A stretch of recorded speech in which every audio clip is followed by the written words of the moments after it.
Hi everyone, I know you're all very busy right now creating your milestone number 2. Very good.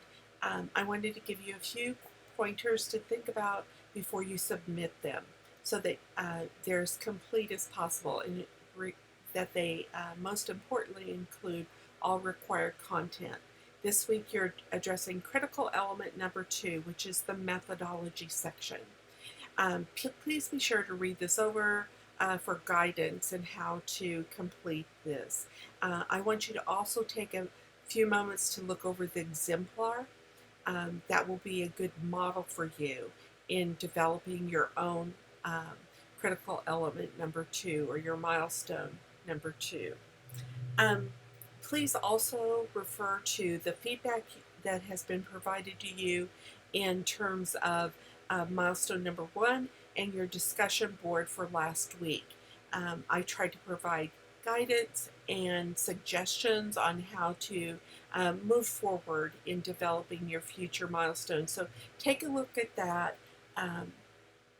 as you finalize your milestone 2.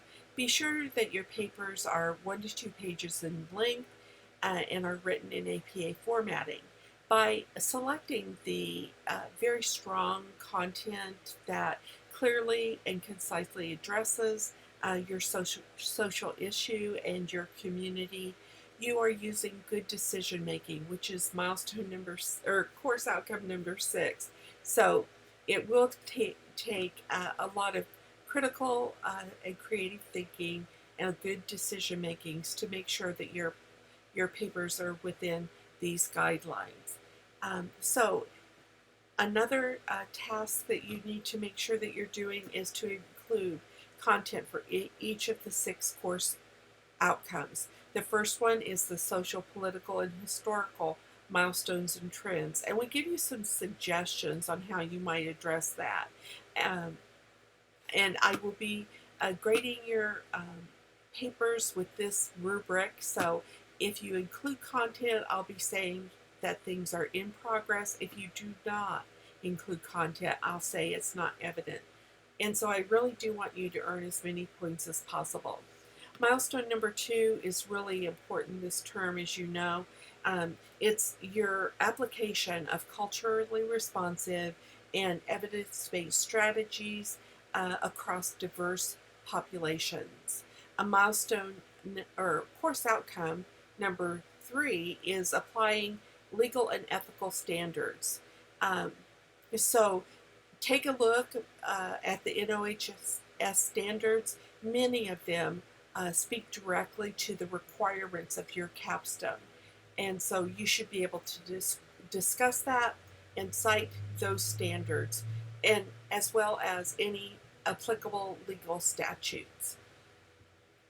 Number 4 is employing professional interpersonal dynamics in formal and informal networks. So you're going to have to be able to be a rapport builder this term as you interface with these formal and informal networks. Think about what constitute the formal and informal networks in your community, which may be clients, it may be friends, families, neighbors, concerned citizens, in terms of the informal networks, and then the formal networks. That would be treatment facilities or organizations dedicated to addressing your social issue. It may be the mayor, it may be the city council members. So those are the formal and informal networks in general, but you can speak to the specific ones in your community. Number 5 is evaluating the policy development cycle for advocacy, identifying the communication strategies you're going to employ to get your program proposal accepted and implemented. And so, and then also, what coalition building strategies are you going to use, or what opportunities exist? You may be building a coalition, you may be joining a coalition, but you could very easily speak to that. Number 6 is just demonstrating and developing critical thinking, creative thinking, and excellent decision-making skills.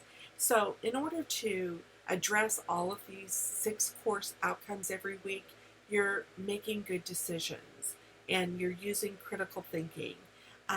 In order to write a clear and concise 1 to 2 page paper, you're going to have to make good decisions about what to include, what to leave out.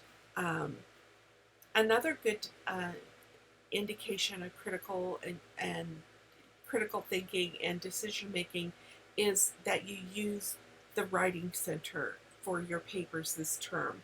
Please submit them before submitting them for grading.